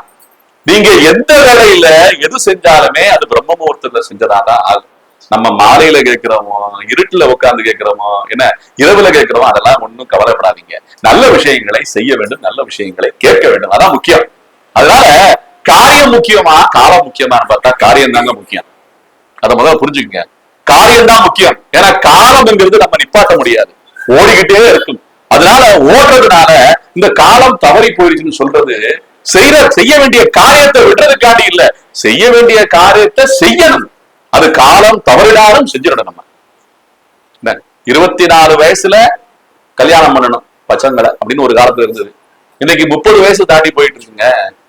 என்ன சாக்கு போக்கு சொல்றாங்க, படிப்பு, வேலை, அப்புறம் வேலையில உத்தியோகத்துல என்ன மேல நம்ம போறது, சம்பாத்தியம், இது பல காரணங்களை சொல்லி வாழ்க்கையில நடக்கிற விஷயங்களை தள்ளி போடுறாங்க பாத்தீங்களா. ஆனா போட்டாலுமே செஞ்சுத்தானே ஆகணும் கல்யாணம். அது போல இருக்கு நம்ம வாழ்க்கை இன்னைக்கு. காலமா காரியமான்னு பார்த்தா காரியம் தான் முக்கியம். ஆகையாலே இந்த பாசுரத்திலே ஆண்டாள் மீண்டும் காலை பொழுதை குறிப்புணர்த்துகிறார். ஏன்னா இந்த பாசுரத்துல பாகவதர்களே எந்திரிக்கல, இன்னும் அவங்களே படுத்துக்கிட்டு தான் இருக்காங்க. இது போல ஆண்டாள் சொல்றா, அவங்களை எழுப்புறதுக்கு தான் ஆண்டாள் முயற்சி பண்ணிக்கிட்டு இருக்கா. கீழ்வானம் வெள்ளென்று எருமை சிறுவீடு மேய்வான் பரந்தரகான் மிக்குள்ள பிள்ளைகளும் போவான் போகின்றாரை போகாமல் காத்து உன்னை கூவுவான் வந்து நின்றோம் கோடு கரமுடைய பாவாய் எழுந்திராய் பாடி பறை கொண்டு மாவாய் பிளந்தானை மல்லரை மாட்டிய தேவாதி தேவனை சென்று நாம் சேவித்தால் ஆவாவென்றாராய்ந்து அருளேலோரம்பாவாய். இந்த நடை ஒரு மாதிரி பாட்ட நடையா இருந்தா கூட ஒரு மாதிரி போர்வையா அடியேன்னு பாடிக்கிட்டு இருக்கேன். என்ன என்ன இது என்ன பண்ணுன்னா, இது பாசனம்னு சொல்லுவாங்க. ராகம் என்ன அடியனுக்கு தெரியாது. அதாவது இது அடியனுக்கு இலக்கண ரீதியான அடியனுக்கு தெரியல, விசாரிச்சு சொல்றேன், நான் நாளைக்கு சொல்றேன். இப்ப இந்த பாசுரத்துல கீழ்வானம் வெள்ளென்று எருமை சிறுவீடு அப்படின்னு சொல்லும் போது காலை பொழுதை மீண்டும் குறிப்புணர்த்துகிறாள் ஆண்டாள். இந்த பாசுரத்துல கீழ்வானம் வெள்ளென்று எருமை சிறுவீடுன்னா காலை பொழுது கொஞ்சம் கொஞ்சமா விடிஞ்சுக்கிட்டு இருக்கு. நம்ம இதை இன்னைக்கும் உணரலாம். காலை பொழுது விடியும் போது நம்ம உணர்த்துறது எதுன்னா அந்த கீச்சு கீச்சுன்னு கேட்கிற சத்தம், அந்த ஓசை, புள்ளரையன் கோவில், அந்த பறவைகள் தான் முதல் எந்திரிக்குது. எல்லா உயிரினங்கள்லையும் ஏன்னா மேம்பட்டது பறவை உயிரினம் தான். ஏன்னா பறக்கிறது, அதனால அந்த மேல பறந்துகிட்டு இருக்கு. அதுதான் முதல் எந்திரிக்கும், அதுதான் தெரியும். அதான் முதல் ஒழுங்குறதும் அதான், முதல் எந்திரிக்கிறதும் அதான். அதனால அந்த முறை, அந்த காலை பொழுது விடியல் விடுகின்ற அந்த நமக்கு விடியல் ரொம்ப முக்கியம். அதனாலதான் சொல்லிட்டு இருக்கேன். அந்த அந்த விடியல் ஆகின்ற அந்த முறையை உணர்த்துவது போல இப்ப கீழ்வானத்துக்கு வந்தான். ஏன்னா லேசா பொழுது புலரும் போது அந்த வெள்ளையா அந்த வெளிச்சம் தெரியும் பாத்தீங்களா, ஒரு 5:45 மணிக்கு அந்த வெளிச்சம் தெரியும். ஏன்னா அந்த வெளிச்சம் தெரியும் போது கீழ்வானம் வெள்ளென்று அப்படின்னு சொல்றான் ஆண்டாள். ஏன்னா கீழ்வானம் வெள்ளென்று எருமை சிறுவீடுன்னு சொல்லி ஆண்டாள் சொல்றான். இந்த எருமைகள் எல்லாம் இருக்கும்ல, அதெல்லாம் அறிவு குன்றியது. ஆனா இருந்தா கூட அந்த எருமையோட சாணம் இருக்கு பாத்தீங்களா, அதுக்கு வீரியம் ஜாஸ்தி. அந்த எருமை எத்தனை தடவை நீங்க சாட்டையில அடிச்சாலும் நகராது. ஏன்னா அந்த அளவுக்கு அது சொரணை கொஞ்சம் கம்மி அதுக்கு. ஏன்னா தடித்த சதை இயற்கையிலேயே. அப்படி இருக்கின்ற எருமை ஏன் எருமை என்று போற்றப்படுகிறது தெரியுமா? மை என்றாலே அந்த ஒற்றை வார்த்தை இருக்குல்ல, மை என்றால் அந்த மை என்ற வார்த்தைக்கு செழிப்பு என்று அர்த்தம். செழிப்பு என அந்த செல்வம் என்ற பொருள் மை என்ற வார்த்தையிலே உணர்த்தப்படுகிறது. செழுமை என்று சொல்லுவாங்க, எளிமைன்னு சொல்லுவாங்க, பெருமைன்னு சொல்லுவாங்க. அப்படி மையில முடிகிற பல வார்த்தைகள் அந்த உச்சிதமான ஒரு வெளிப்பாட்டை நமக்கு கொடுக்கும். நான் சொல்றது அடியேன் சொல்றது புரியுதா? நீங்க அறியாமைக்கு போயிடாதீங்க, அதனால அந்த மைக்கு போயிடாதீங்க. பொதுவா நிறைய மை செழுமையை குறிப்புணர்த்தும் வார்த்தையாக இருக்கிறது. இப்ப இந்த எருமைங்கிற வார்த்தை இந்த ஜந்துக்கு ஏன் வந்திருக்குன்னா, இதனுடைய எரு இருக்குல்ல, அது விவசாயத்துக்கு உபயோகமாகின்ற மிகச் சிறந்த உரம் அப்படின்னு சொல்றாங்க. ஏன்னா அதனுடைய வீரியம் அவ்வளவு இருக்குமா. அந்த எருவாட்டி இருக்குல்ல, அந்த எருவை போய் நம்ம அந்த வயல்கள்ல தூணோம்னா பயிர்கள் மிக வேகமாக வளருமா. அது நமக்கு பெரிய செல்வம் என்கிறதுனால இந்த பிராணிக்கே எருமை என்று பெயர் ஏற்படுத்திருக்கிறது. எருமையை நம்ம சாதாரணமா தூஷிக்கிறோம், ஆனா எருமைக்கு இவ்வளவு பெருமை இருக்கு பாத்தீங்களா, பெருமை இருக்கு பாத்தீங்களா, அதை புரிஞ்சுக்கிறோம் நம்ம. ஆகையால இந்த எருமையை பற்றி போற்றுகிறாள் ஆண்டாள். ஏன்னா அந்த ஜந்துவும் ஒரு நல்ல ஜந்து தானே, அதுக்குண்டான விதிப்படி அது வாழ்ந்துகிட்டு இருக்கு, அதுக்குண்டான நன்மையை நம்ம பேசுறோமா இல்லையா? ஆகிறதால கீழ்வானம் வெள்ளென்று எருமை சிறுவீடுன்னு சொல்றான். சிறுவீடுன்னா எருமை நுனிப்புள்ளத்தான் போய் மேயுமா, அவ்வளவுதான் அதுக்கு அறிவா. என்ன அந்த நுனிப்புள்ள மேய்ஞ்சுக்கிட்டே இவ்வளவு இந்த சாணம் வீரியமா இருக்குன்னா எப்படி இருக்கு பாருங்க. அந்த எருமை சிறுவீடுன்னு சொல்றான். சிறுவீடுன்னா அந்த நுனிப்புள்ள மேயும் போது காலையில பாத்தீங்கன்னா எருமைக்கு தாங்குற சக்தி ஜாஸ்தி. அதனால இன்னைக்கு நீங்க மேய்ச்சலுக்கு போனீங்கன்னு வச்சுங்களேன், 12 மணிக்கெல்லாம் எருமையை வெளியே விடுவாங்க. ஏன்னா அவ்வளவு வெயிலையும் அது தாங்குமா. ஏன்னா அந்த அளவுக்கு இருக்கும்போது காலையிலேயே அந்த காலத்துல இந்த எருமை எல்லாம் இந்த சிறு நுனிப்புல எல்லாம் மேய்ஞ்சுக்கிட்டு இருந்ததா. மேய்வான் பரந்தரகான் மிக்குள்ள பிள்ளைகளும், அப்படி பறந்து மேய்ஞ்சுக்கிட்டு இருக்கிற எருமை எல்லாம் வந்துடுச்சே வெளியில. என்ன கீழ்வானம் வெள்ளையாயிருச்சே, இன்னும் மிக்குள்ள பிள்ளைகளும் எல்லா பிள்ளைகளும் போவதற்கு தயாராயிட்டாங்க. போவார் போகின்றாரை போகாமல் காத்து. நமக்கு நண்பர்கள் எல்லாம் தயாராயிட்டாங்க, போறதுக்கு தயாரா இருக்காங்க. அவங்கள நீ வருவேன்னு சொல்லி போகாமல் காத்து, போக போறவங்களை நிப்பாட்டி இருக்கேன்னு சொல்றான். அதான் போவான் போகின்றாரை போகாமல் காத்து. ஒரு பேச்சு தமிழுங்க, இது எவ்வளவு அழகா இருக்கு பாத்தீங்களா. சாதாரண நம்ம போறவங்களை நிப்பாட்டி வச்சிருக்கேன், வாயா வெளியிலன்னு சொல்றோம் பாத்தீங்களா, வாமா வெளியிலன்னு சொல்றோம் பாத்தீங்களா. அது போல போவான் போகின்றாரை போகாமல் காத்து, உன்னை கூவான் நின்றோம் கோது களமுடைய பாவா என்று போற்றுறாள் அந்த பெண் பிள்ளைய. என்ன உன்னை கூவி அழைக்கிறோம், என்ன போற்றுறாள், கோது களமுடைய பாவா என்று போற்றுகிறாள். அப்படி கோது களமுடைய பாவா என்ன அர்த்தம்? நல்ல கோதிக்கிட்டு ஜட பிரிட்டு உட்கார்ந்து இருக்கிற பாவா என்று சொல்லலாம் நம்ம. என்ன கோது களமுடைய பாவான்னு சொல்லலாம். இப்படி ஆண்டாள் இங்கே சொல்லும் போது அவளுடைய என்ன அந்த அந்த நடத்தையை உணர்த்துகிறாள் ஆண்டாள். கோது களமுடைய பாவாய். களம்னு சொன்னா நம்ம என்ன சொல்லுவோம்னா ஒரு பாத்திரம்னு சொல்லுவோம். நம்ம பாத்திரம்னு சொன்னா திரைப்படத்துல பாத்தீங்கன்னா ஒரு பாத்திரம் நல்லா இருந்துப்பா, அந்த பாத்திரம் நல்லா நடிச்சாங்கப்பா அப்படின்னு அந்த கேரக்டர் வந்துருச்சு பாத்தீங்களா. அதான் நடத்தைன்னு சொன்னேன். அந்த கேரக்டரை சொல்லும் அர்த்தமாகத்தான், அந்த நடத்தையை நன்னடத்தையை போற்றுகின்ற அர்த்தமாகத்தான் களம் என்று சொல்லப்படுகிறது. களம்னு சொன்னா ஒரு பாத்திரம்னு சொல்லலாம். பாத்திரம் அறிந்து பிச்சை இடுன்னு சொல்றான். ஒருத்தர் வர்றான்னா ஒரு சட்டி எடுத்து வர்றான்னு வச்சுங்களேன், அந்த பாத்திரத்துல நிறைய பணம் இருந்தா அவனுக்கு போட தேவையில்லை. எந்த பாத்திரத்துல அன்னமோ இல்ல காசு பணமோ குறைவா அது எது இருக்கோ அதை அறிந்து பிச்சை இடுன்னு சொல்றாங்க. அப்ப பாத்திரம்ங்கிறதுல இவ்வளவு அர்த்தம் இருக்கு. கேரக்டர்னு அர்த்தம் இருக்கு. அந்த நிறைஞ்ச அந்த ஓடு இருக்கா, நிறையாம இருக்கா, அந்த பாத்திரம், அந்த பாத்திரத்துல இந்த பாத்திரம் என்னாலே நாமெல்லாம் ஒரு பாத்திரம் தான். இப்ப உண்டியல் சொல்லுவாங்க, என்ன உண்டி கொடுத்தோர் உயிர் கொடுத்தோர்பாங்க. அப்படின்னா என்ன அர்த்தம்? நம்ம எல்லாம் ஒரு உண்டியல் வச்சுக்கிட்டு இருக்கோம். அது என்ன உண்டியல்? இதுதான் பயிருங்கிற உண்டியல். இந்த உண்டியல்ங்கிற வார்த்தை வந்து தமிழ்ல உண்டியல் சொல்றாங்க. உண்மையிலேயே சொல்ல போனா குண்டின்னு தான் சொல்லணும். குண்டியல், ஹண்டிங்கிறது அர்த்தம். நம்ம ஒரு ஹண்டியை உள்ள வச்சுக்கிட்டு இருக்கோமே, இந்த ஹண்டிக்காகத்தான் எல்லா பொழப்பையும் நடத்திக்கிட்டு இருக்கோம் இன்னைக்கு. என்ன ஆகையாலே ஆண்டாள் குறிப்பிடத்துகிறாள், என்ன இந்த பாசுரத்திலே போவான் போகின்றாரை போகாமல் காத்து கோது களவுடைய பாவாய்ன்னு சொல்லும் போது அந்த நல்ல நடத்தையுடைய பாவாய் அப்படின்னு சொல்லி போற்றுறா அந்த பெண் பிள்ளைய. என்ன திட்டி பார்க்கிறா, போற்றி பார்க்கிறா, எப்படியாவது எழுந்திருந்து நம்ம கோஷ்டியில வாங்கப்பா, ஏன்னா பசங்களை அழைச்சிட்டு வாங்கப்பா அப்படின்னு சொல்றது போல இது இருக்கிறது இந்த பாசுரம். கூவான் வந்து நின்றோம் கோது களவுடைய பாவாய் எழுந்திராய் பாடி பறை கொண்டு மாவாய் பிளந்தானை மல்லரை மாட்டிய மறுபடியும் கண்ணனை போற்றுகிறார். ஒவ்வொரு பாசுரத்திலையும் பாத்தீங்கன்னா அந்த பெண் பிள்ளையை போற்றுறா, அதிகாரை அந்த பொழுதை உணர்த்துகிறார், உணர்த்தி கொண்டே கண்ணனையும் மறக்கவில்லை. என்ன மாவாய் பிளந்தானை மல்லரை. மாவாய் பிளந்தானைன்னா பகாசுரன் என்ற ஒரு கொக்கு, அது தன்னுடைய வாயை வந்து அவனுடைய வாயை வந்து அப்படியே கிழிச்சு போட்டானா கண்ணன், அது பகாசுரன் சொல்லுவாங்க.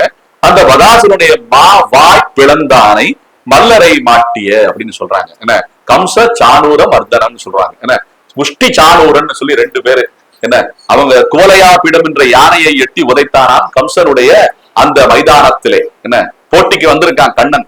வரும்போது கம்சனை அழைச்சிட்டு எப்படியா சதி செஞ்சு என்ன அக்குரூரரை அனுப்பி அழைத்து வந்திருக்கிறான். அக்குரூரர்னா அந்த குரூர எண்ணம் இல்லாத அந்த உத்தம பாகவதனான அக்குரூரை அழைத்திருக்கார்.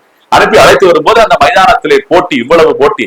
யானை அனுப்பிச்சிருக்கா, என்னக்கா முஷ்டிக சானூரனை அனுப்பிச்சிருக்கா, இவங்களை எல்லாம் எட்டி உதச்சானாம். அதனால மல்லர்களாக இருக்கின்ற அந்த மல்லர்களை அவங்கள உடைக்க கூட இல்லையா, ரெண்டு மல்லர்கள் வந்தாங்களாம்.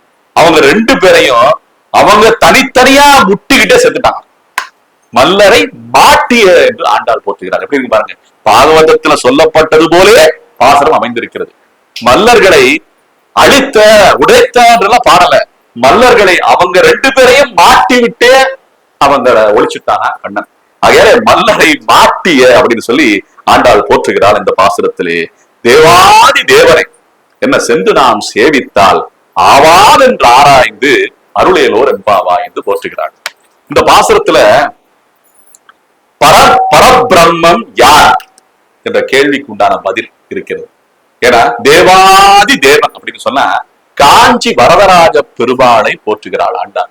அவன் தான் தேவராஜன், தேவர்களுக்கெல்லாம் அரசனாக இருக்கின்ற தேவாதி தேவன் அப்படின்னு சொல்லி காஞ்சி வரதராஜ பெருமாளை போற்றிக்கொண்டே அவங்கள போய் நாம சேவிக்கணுமே, ஆவாம் என்று ஆராய்ந்து அருளையோர் என்பாவாய். அந்த வரதராஜன் என்ன பண்ணுவான்னா ஆவு ஆவு அப்படின்னு சொல்லி என்ன நம்மளை அழைத்து அருள் புரிவானாம். அதனாலதான் வரதராஜன் பேர் அருளாளன் என்று போற்றப்படுகிறார்.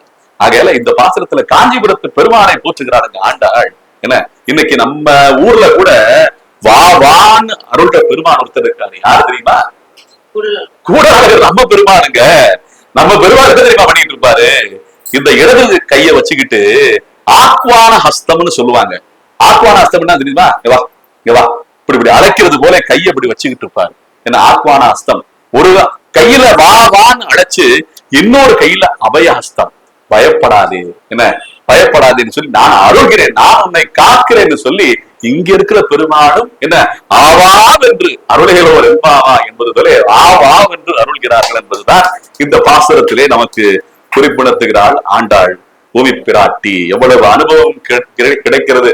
ஒரு திரட்டு பாறை போல இன்னைக்கு திருவிழுப்புத்தூர் போனோம்னா யார் அந்த வழியா போனாலுமே எதுக்கு நிக்கிறான்? திரட்டு பால்கோவா சாப்பிட்டு நிக்கிறான். ஏன்னா இந்த ஆண்டாள் பூமி பிராட்டி இந்த திரட்டு பாலாக இந்த 30 பாசனங்களை நமக்கு அமுதமாக திரட்டி வழங்குகிறார்கள். பாத்தீங்களா? இதை அனுபவிக்கிறதுல நம்ம இதுதான் உண்மையான திரட்டு பால்.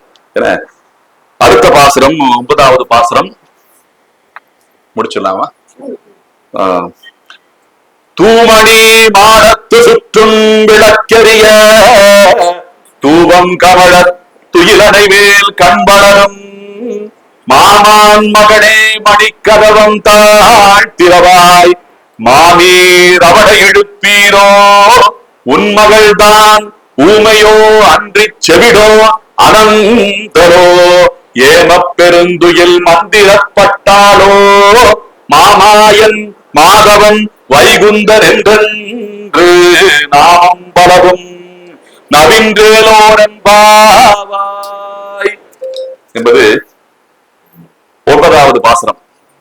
இப்ப இந்த காலை பொழுது குறிப்புணர்த்துவது எல்லாம் கிடையாது. அதான் அவ்வளவுதான் முடிஞ்சிருச்சு. என்ன ஆழ்வார் ஆச்சாரியர்கள் எல்லாம் அந்த பெருமக்கள் எல்லாம் கருட கொடியுடைய அந்த கோயிலுக்கு போவதற்காக இத்தனை பாகவதர்கள் எல்லாம் சென்று சங்கோலி நாதம் கேட்டது, என்ன கீச்சு கீச்சு என்று பறவைகள் கூவியது, கத்தியது, எருமை சிறுவீடு மேய்த்தது, என்ன எல்லாமே ஆண்டாள் அந்த பொழுதை என்ன அந்த கீழ் வானம் வெளுத்தது என இத்தனையும் உணர்த்தி கொண்டே வந்த ஆண்டாள் இப்போது படுக்கை அறைக்குள்ளே சென்று விட்டாராம். படுக்கை அறையை கண்டு விட்டாராம், அந்த பாகவதையுடைய படுக்கை அறை. இவ்வளவு நேரம் கதவுக்கு வெளியே நின்னே ஆண்டாள் பாடிக்கொண்டிருந்தவள் ஜன்னல் வழியாக பார்த்து விட்டாள். அந்த கட்டில் எப்படி இருந்ததாம், தூமணி மாடத்து சுற்றும் விளக்கெரிய தூபம் கவட துயிலணை மேல் கண் வளரும். அந்த துயில் அணை என்ன அந்த துயில்கின்ற அந்த கட்டிலை பார்த்து ஆண்டாள் பாடுவது போல இந்த பாசுரம் அமைந்திருக்கிறது.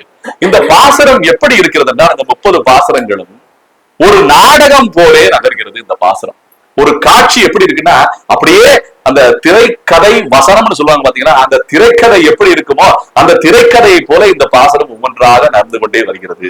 தூமணி மாடத்து சுற்றும் விளக்கெரிய. இன்னைக்கு போல இந்த விளக்குகள் எல்லாம் கிடையாது. ஏன்னா அந்த மாடத்துல விளக்கு ஏத்துவாங்க. அது ஒரு காலை பொழுதை உணர்த்துகின்ற விஷயம். இன்னைக்கு பெரியவங்க வீட்டுல இருக்க பெரியவங்க பாத்தீங்களா, சிறார்கள் கொஞ்ச நேரம் கூடவே படுத்து தூங்குவாங்க. ஆனா பெரியவங்க அந்த எழுந்த உண்ண போய் அந்த மாட விளக்கை ஏற்றணுங்கிற விதி இருக்கு. என்ன அதெல்லாம் ஆண்டாள் சொல்லி காட்டுகிறாள். அப்ப தூமணி மாடத்து சுற்றும் விளக்கெரிய, சுத்தி அந்த மாட விளக்குகள் எல்லாம் எரிய ஆரம்பிச்சிருச்சு. தூபம் கவட துயிலடை மேல் கண் வளரும். நறும் புகைகள் என்ன ஆண்டாள் ஒவ்வொரு பாசனமா நீரை போற்றுனா என்ன, நீரை போற்றும் போது அப்படியே பாத்தீங்கன்னா அந்த பூமி பிராட்டி அவளே பூமி தான் பாடிக்கிட்டு இருக்கா. அவ போற்றுறா. பூமியே நீரை போற்றுனா அப்படியே போற்றும் போது நெருப்பை போற்றுகிறாள். இந்த நெருப்பு விஷயமாக விளக்குகளை போற்றுகிறாள். அப்படி போச்சுக்கிட்டே காற்றையும் போற்றணுமா இல்லையா? அப்ப காற்று எப்படி தெரியும் நமக்கு? நறும் மனம் வீச வேண்டும். தென்றல் காற்று நம் மேல் உரச வேண்டும். அப்ப நறும் மனம் வீசுனாலே காற்றை போற்றுவது போல தூபம் கவட துயிலறை மேல் கண் வளரும் என்று அந்த பஞ்சபூதத்தில் இருக்க காற்றையும் போற்றுகிறாள் ஆண்டாள். மாமான் மகளே மணிக்கதவம் தாழ்கிறவாய். இவ்வளவு நேரம் எழுப்புனது பாகவதர்களை. இப்ப பாகவதர் மட்டும் வந்தா போதுமா? நம்ம சொந்த பந்தங்கள் வரணும் இல்ல? என்ன அந்த கோஷ்டி அப்பதான் நிறைவு பெறும். நம்ம வாரிசு அரசியல், என்ன வாரிசு நடிகர்கள் அப்படின்னா சொல்றோம், அதுலாம் சண்டை போடுறானுங்க. இந்த வாரிசு பக்தி வரணும் இல்ல? இதுல சண்டை தேவையே இல்லையே. வாரிசு பக்தர்கள் எங்கேயா இருக்காங்க? தேடணும் இல்ல? பக்தர்கள்ல வாரிசு எங்க? பாகவதர்கள்ல வாரிசு எங்க? அந்த வாரிசை தான் ஆண்டாள் தேடுகிறாள். மாமான் மகளே என்று போற்றுகிறாள் ஆண்டாள்.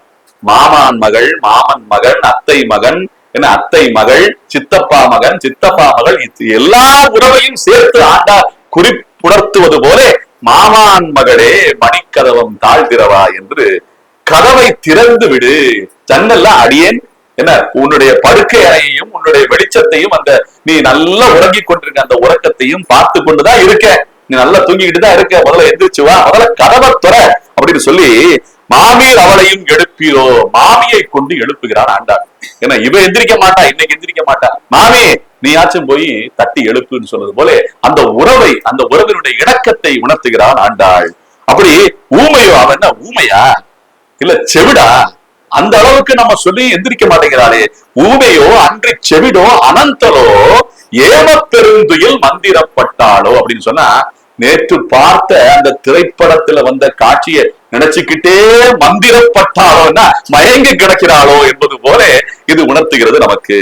அப்படி மாமியை சொல்லிக்கிட்டே மாமாவையும் கூப்பிடணும் இல்ல என்பது போல இந்த பாசுரத்திலே ஏம பெருந்துயில் மந்திரப்பட்டாளோ மாமா என் மாதவன். எப்படி மாமா என் மாதவன் சொல்லி ஆண்டாள் பாடியிருக்கா.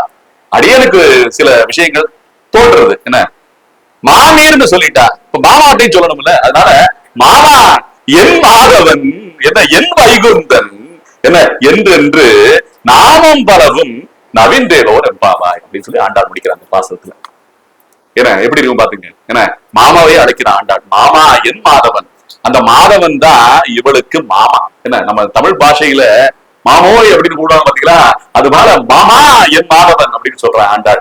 அதுவும் அர்த்தம் புரிஞ்சுக்கலாம், மாமாவை அழைக்கிறதாவும் புரிஞ்சுக்கலாம், மாயன் என்றும் புரிஞ்சுக்கலாம். ஏன்னா 3 விஷயமாவும் நம்ம இதுல சுவாரஸ்யமா அனுபவிக்கலாம். இந்த 3 காரியமும் சரிதான். ஆகையாலே ஆண்டாள் இந்த பாசுரத்திலே இப்படி அழைக்கிறாள் அந்த பெண் பிள்ளையை, அந்த சகோதரியை என்பது போல விளங்குகிறது இந்த பாசுரத்துல. நோட்டு சுவர்க்கம் புகுகின்ற அம்மனாய் மாற்றமும் தாரார் வாசல் திறவாதார் நாட்டத்துடாய் முடி நாராயணன் நம்மால் போற்றப்பறை தரும் புண்ணியனால் பண்டொரு நாள் கூற்றத்தின் வாழ்வீழ்ந்த கும்பகர்ணனும் தோற்றுமுனக்கே பெருந்துயில் தான் தந்தானோ ஆற்ற அரங்கருடையாய் அரும் கலவே தேற்றமாய் வந்து கதவை திரவேலோரம்பாவாய் தேற்றமாய் வந்து திரவேலோரம்பாவாய். இப்ப ஜன்னல் வழியா படுத்திருக்கிற காட்சியை பாக்குற ஆண்டாள். என்ன எப்படி அந்த தூமணி மாடத்து சுற்றும் விளக்கெறிந்து தூபம் கவட துயிலனை மேல் கண் வளரும் அப்படின்னு சொல்லி ஆண்டாள் பாடும்போது இந்த கண் வளரும்ங்கிற வார்த்தை இருக்கே, அருமையான வார்த்தை. ஏன்னா நிறைய பேரு உண்மையிலே தூங்கிட்டு இருப்பாங்க, சில பேரு தூங்குவது போல நடிச்சுக்கிட்டு இருப்பாங்க. இந்த தூங்குறவங்களை கூட எடுப்பில்லாயா, நடிக்கிறவங்க இருக்காங்களே அவங்களை எழுப்பவே முடியாதது போல கண் துயிலும் சொல்லல, கண் வளரும் சொல்லியிருக்கா ஆண்டாள். எப்படி பாத்துங்க. அப்படி காலையில எந்திரிச்சு நம்ம எந்திரிக்கலாம், ஆனா எந்திரிக்காம படுத்துட்டு இருப்போம். அந்த குசும்பு செய்யறோமா இல்லையா? ஏன்னா அதெல்லாம் ஆண்டாள் உணர்த்துகிறாருல்ல. ஆகையாலே இந்த பாசுரத்துல நோட்டு சுவர்க்கம் புகுகின்ற அம்மனாய். இப்ப நோட்டு சுவர்க்கம்னா என்ன அர்த்தம்னா, தவம் செய்து நோன்பிருந்து என்ன நம்ம வாயெல்லாம் கட்டி வயிற்றையெல்லாம் கட்டி அந்த நோன்பு எல்லாம் இருந்து அடையக்கூடிய அந்த நற்கதியை சுவர்க்கம் என்று போற்றுற ஆண்டாள். நோற்று சுவர்க்கம் புகுகின்ற அம்மனாய் மாற்றமும் தாராதோ வாசல் திறவாதார். அப்படி நாம எல்லாம் நோன்பு இருந்து அந்த நற்கதியை அடையிறதுக்கு முயற்சி பண்ணிக்கிட்டு இருக்கோம். அந்த முயற்சி பண்ணும்போது அந்த மாற்றம் வரமாட்டேங்குதுன்னு இயங்கிக்கிட்டு இருக்கோம். மாற்றம் தாராரோ வாசல் திறவாதார். இந்த வாசல் திறக்காம இருக்கிற அந்த பாகவதை வெளியே வந்தா இந்த நோட்டு சுவர்க்கம் நமக்கு உறுதி, புகுகின்ற அம்மனாக இருப்பது நம்ம உறுதின்னு சொல்லி ஆண்டாள் சொல்றார். அப்ப நாட்டத்துழாய் முடி நாராயணன் நம்மால் போற்ற பறைதரும் புண்ணியனார் பண்டொரு நாள். அப்ப இத சொல்லிக்கிட்டு யாரை குறித்து நோன்பு நோக்கணும் அப்படின்னு சொல்லும்போது முதல்ல பாடின பாசுரத்துல நாராயணனே நமக்கே பறை தருவான்னு சொன்னார். அந்த நாராயணனைத்தான் நோக்கி நம்ம நோன்பு இருக்க வேண்டும் என்பதை மறுபடியும் உணர்த்துகிறார் ஆண்டாள். எப்பேற்பட்ட நாராயணன் என்றால், நாராயணனுக்கு மிக மிக மிக மிக பிடித்த எது? துளசி. அந்த துளசி செடிக்கு அடியில தான் பெரியாழ்வார் இந்த பூமி பிராட்டியான ஆண்டாள் என்ன அந்த தேவியை பேர்த்து எடுத்திருக்கிறார், பெற்றெடுத்திருக்கிறார் சொல்லுவாங்க. பேர்த்து எடுத்திருக்கிறார் என்று அடியேன் சொல்லுவேன். என்ன அப்படி பேர்த்து எடுத்த அந்த பூமி பிராட்டி எங்கே இருந்திருக்கிறார் என்றால் அந்த துளசி செடிக்கு அடியிலே இருந்திருக்கிறார் பூமி பிராட்டி. இன்னைக்கும் நம்ம சிறுவில்லிபுத்தூர் போனோம்னா அந்த நந்தவனத்துல சேவிக்கலாம், பூமி பிராட்டியை, அந்த ஆண்டாள் தேவியை சேவிக்கலாம் நம்ம. ஆகையாலே இந்த துளசியை உணர்த்தும் விஷயமாக நாற்ற துழாய் முடி நாராயணன் அப்படின்னு சொல்லி அந்த நாராயணன் நம்மால் போற்ற பறைதனும் புண்ணியனார் பண்டொரு நாள் கூட்டத்தின் வாய் வீழ்ந்த கும்பகர்ணனும். இந்த கும்பகர்ணனை பத்தி சொல்ற ஆண்டாள். கும்பகர்ணன் தானா வலிய போய் விழுந்தானா. கும்பகர்ணனுடைய விஷயம் தெரியுமில்ல, செஞ்சோற்று கடன் தீர்க்க 2 பேரு அந்த வில்லனுடைய வலையில விழுந்து மாண்டார்கள். ஒருத்தன் கும்பகர்ணன், இன்னொருத்தன் கர்ணன். இந்த 2 பேருமே கர்ண பரம்பரை. என்ன கர்ண பரம்பரையா நம்ம என்ன நம்ம நிறைய விஷயங்கள் கேட்டுக்கிட்டே வர்றோம் சொல்லுவீங்களா, அது கர்ண பரம்பரையா காதால நல்ல விஷயங்களை கேட்டே வர்றோம். இது போல ஆகாத போகாத விஷயங்களும் இருக்கு. ஏன்னா நம்ம நாட்டுலதான் வில்லன் எல்லாம் கதாநாயகன் ஆக்கிடுவாங்க, நாயகன் ஆக்கிடுவாங்க. என்ன தவறான அந்த நடத்தையில நம்ம வழி நடத்திக்கிட்டு இருக்காங்க நம்மள. அப்படி பல விஷயங்கள் நடந்திருக்கு. அதனால இந்த கும்பகர்ணன் தானா போய் வலிய போய் கூற்றத்தின் வாய் வீழ்ந்தானாம், எவனுடைய வாயில போய் விழுந்துட்டானாம். என்ன அதனால தனக்கு தெரியும் அழிவு நிச்சயம்னு சொல்லி கும்பகர்ணனுக்கு தெரியும் தான் மாளப்போவது நிச்சயம். இந்த சாப்பிட்ட அந்த சோத்து இந்த கடனுக்காக அந்த ராவணனுடைய சொல்லை கேட்டு அவன் நடித்தானாம் என்பது போல கூற்றத்தின் வாய் வீழ்ந்த கும்பகர்ணனும் தோத்துருவான் போல. அந்த கூற்றத்தின் வாய் வீழ்ந்த கும்பகர்ணனுடைய உறக்கமும் தோற்றுவிடும் போல உன்னுடைய உறக்கம் என்று குறிப்பிடுத்துகிறார் ஆண்டாள். பண்டொரு நாள் கூற்றத்தின் வாய் வீழ்ந்த கும்பகர்ணனும் தோற்று உனக்கே பெருந்துயில் தான் அவன் உனக்கு வரம் கொடுத்துட்டு போயிட்டானோ, என்ன நல்ல என்னை விட நல்லா உறங்குன்னு சொல்லி அந்த உறங்குற வரத்தை கொடுத்துருக்கானோன்னு சொல்லி என்ன அது போல ஆண்டாள் சொல்லும் போது ஆற்ற அனந்தருடையாய் என்ன அந்த அளவுக்கு நீ நல்ல உறக்கத்துல இருக்கியோ அருங்கலமே மறுபடியும் போச்சுறா ஆண்டாள். இந்த களம்ங்கிறது அந்த நடத்தையை சொல்லுவது, அந்த உத்தமையை சொல்லுவது, அந்த உத்தம பாகவதையை போற்றும் விஷயமாக நடத்தையை சொல்கிறார். அருங்கலவே தேற்றமாய் திரவேலோ எம்பாவாய், அந்த கதவை திற. தேற்றமாய்னா தேறி வா, நல்ல சடையெல்லாம் முடிச்சுட்டு பின்னிட்டு நல்ல அலங்காரம் பண்ணிட்டு வேகமா இந்த கதவை திற என்று சொல்லுது போல ஆண்டாள் கதவை திறந்து என்ன பண்ண போறா, அவ வெளியே இந்த கோஷ்டியில சேரணும் என்பது போல இந்த பாசனம் இருக்கிறது. 10வது பாசனம். இன்றைய தினத்திலே இந்த 5 பாசனங்களுடைய இன்றைய சொற்பொழிவை அனைவருடைய மனதிலும் நிறைவு செய்து கொள்ளலாம் என்று அடியனுடைய சிறிய விண்ணப்பம். அகல இந்த அளவுக்கு நம்ம இந்த பாசனங்களை எல்லாமே அனுபவிக்கும் போது சற்று வேகமாக அனுபவித்துக் கொண்டே வரும்போது பல விஷயங்களை நாம் விடுவதற்கும் நேருகிறது. நிறைய விஷயங்கள் சொல்ல வேண்டி இருக்குதுல்ல. இதுல என்ன முயன்ற அளவு இந்த அவகாசம் எவ்வளவு இருக்கிறதோ அந்த அவகாசத்துக்குள்ளே எப்படி அடியன் என்ன பேச முடியுமோ என்ன முயன்று பேசுகிறேன், அவ்வளவுதான். என்ன நீங்க எதுவும் தவறா நினைச்சுக்க கூடாது, என்னடா போல வேகமா போயிட்டு இருக்கேன்னு சொல்லி. ஏன்னா ஒரு சமயத்துல வேகமும் வேணும் விவேகமும் வேணும். நமக்கு விவேகம் ரொம்ப முக்கியம். ஏன்னா வேகமா போறதால அந்த விவேகத்தை விட்டுறக்கூடாது போல இந்த விவேகம் ஆத்மா உடல் என்ற அந்த பிரிவை அறிந்து கொண்டு ஆத்ம உஜ்ஜீவனம் அடைவதற்காக ஆண்டாள் பூமி பிராட்டி நமக்கு உணர்த்துகின்ற இந்த பாசங்களை சேவித்துக் கொண்டே அடியேன் இன்றைய தினத்து சொற்பொழிவை நிறைவு செய்து கொள்கிறேன். ஆண்டாள் திருப்பன் திருவடிகளே சரணம், நாராயணன் திருப்பன் திருவடிகளே சரணம். ஜெய் ஸ்ரீமன் நாராயணா, ஜெய் ஸ்ரீராம்.